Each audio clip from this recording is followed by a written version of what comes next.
of Kell Brook. Their heads sliced together at some point, too. I think both.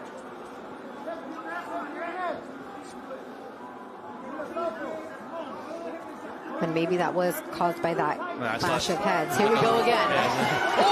Goes Kell Brook, the rope, hold him up. Big shot from Crawford. 5, And 6, that is a knockdown. 7, 8. Come in there, come in there. You all right? Give you a chance. And Kell Brook looks like he is still a little bit out of it. Ken Crawford in the show in round 4. I think it was a right hook as Crawford looks to finish. Big shot from Kell Brook. He is hurt. And it is over. Terrence Bud Crawford. TKO 4. That's all she wrote, folks. He remains undefeated and walks away with the strap. And you know what? That shows me right there, I did exactly what I came here to do. His family excited, his family celebrating. Omaha, Nebraska, stand up. But he comes over, shows respect to Kell Brook. No problems with the stoppage there, Chris. I thought it was a little early, but I mean, it was probably what was going to happen anyway. I'm sure Kell Brook will probably agree, but I mean, he was very hurt. The first right hook, he didn't see it at all. I think they traded right hands. Kell Brook nearly fell through the ropes in the first shot. Wasn't really recovered after the 8 count. He said, what happened? He just said, what happened there? He did not see that first right hook. Did he hit me with the shot? He doesn't even know what happened right now. The shot you don't see is the one that hurts you the most. Yep, he just Kell asked Brook what did happened. not see that shot. What did he hit me with? What was the right shot? Hook. I think it was a right hook. And we'll show it to you. We'll run it back. But, I mean, he started to turn it up there in round 3. Came with a big shot in round 4. And Kell Brook didn't recover. And referee Tony Weeks stepped in and stopped the fight. As you see his aunt, sisters, mother, girlfriend, grandmother all made the trip and excited to see Terrence Bud Crawford improve his record now to 37-0 with 28 KOs. There's something to be said too about making a statement, getting there and taking care of business. And I think we thought the first half of the fight was going to be interesting. We were through 5-6 rounds, and then maybe we were going to see Bud turn it on. But I mean, round 4 TKO. I mean, the first 3 rounds were a very nip-tuck affair. I had Brook ahead 2 rounds to 1. But Crawford, man, like I said, when you got a guy with that kind of power and that kind of dangerous punching, those little defensive mistakes that I was saying were starting to show up.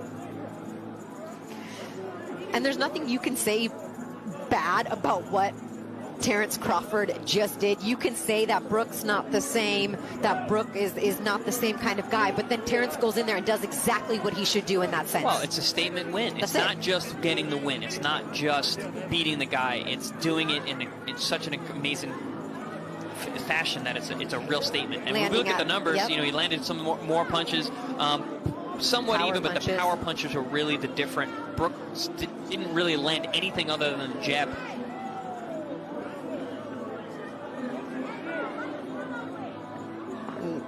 There wasn't the initial shot there, but that was the stoppage. Here we go. And there's that right hand that just... That was a jab. Chin checked him, just the right hand. Hard jab. That's it. And then he comes in to finish him. And that was the one that they let him continue. Boom. Yeah, so remember what I said about Kell Brook, how when sometimes he overthrows his punches and really comes forward and gets tall? That's exactly what happened. He was throwing his right hand, Bud threw his jab over the top, and they ran full steam ahead into each other. And then we got... And he got a couple licks in, too, before Tony Weeks ran over there. Yeah, he threw some nasty shots there. And here we see the end. Bunch of left hands, a right hook really started, and then Tony Weeks steps in to a covered Kell Brook. Not much. He did ask what happened. There's that big right hand, probably the last blow in that last exchange. And after that, I mean, Kell Brook was just... I don't think Brook understood how long his arms were. You know, leaning back that way, he thought he was safe, but the right hook came over the top. Look, he pulls away, he thinks he's safe, bang. Gets hit with that right hook, couple And you left still hands. think it's premature looking at the replays now? Do. Yeah. I do. Okay. I do. I would say, you know, Brook would have been smarter to hold or even go down there, but, you know, I probably wasn't going to make a difference. Almost definitely wasn't going to make a difference, but.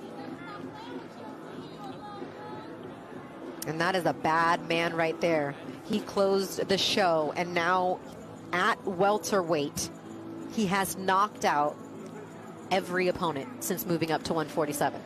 Every single one of them. Obviously, this is where, you know, his body wants to be. He's been stronger at the heavier weights, and he's even talked, he mentioned in the fighter meeting yesterday about fighting at 154. You know, we know he gets heavy in between fights. He said he made this easy, but, you know, his body likes this weight. Ladies and gentlemen, here inside MGM Grand, referee Tony Weeks calls a halt to this bout at 1 minute, 14 seconds of round number 4. Declaring your winner by technical knockout, and still WBO welterweight champion of the world, Terrence "Bud" Crawford.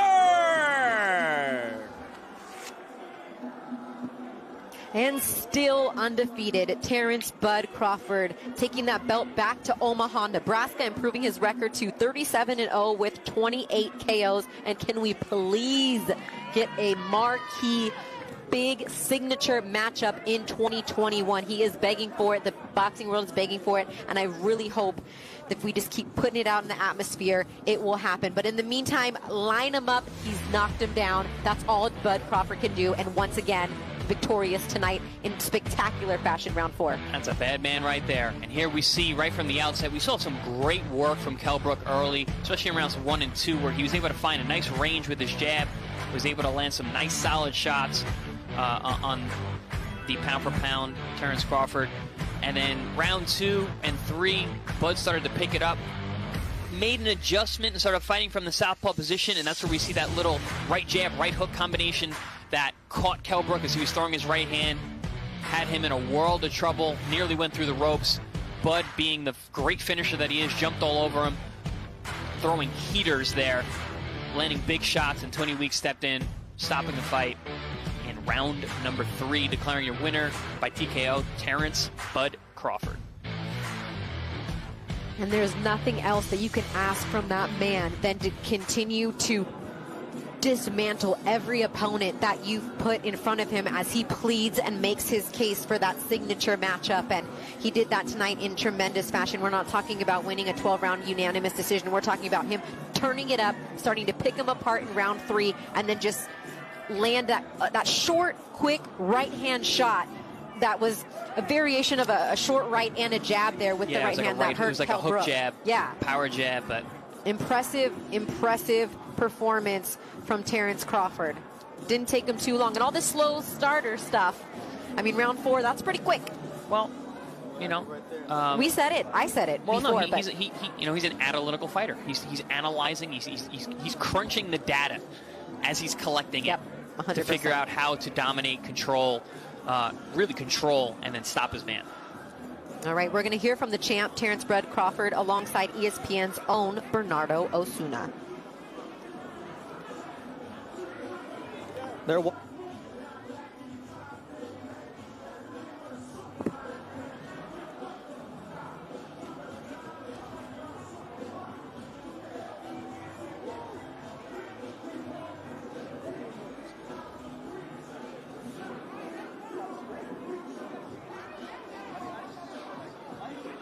We're just a couple seconds away here from the interview, from hearing from the champ.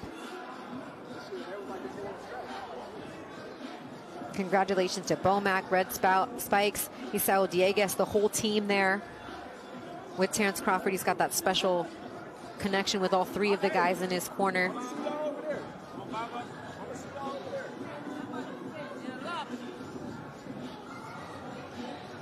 And there he is. He does have that little abrasion we talked about on the right eye too. But he is a bad man, and you could argue the best finisher in the game right now. Yeah, I would. I would argue him the best finisher in the game, actually, because you know he's got that dog in him. He sees that you're hurt. And like we talked about him at the top, you know, he's analytical in the way that he fights, but he's got his eyes open, seeing everything. And if he sees that you buzzed you, he's jumping all over you. All right, Terrence Crawford here he is still with Bernardo discussing Zuna. the victory with promoter Bob Arum. Terrence, it was close until it wasn't. What did you see that you were able to take advantage of?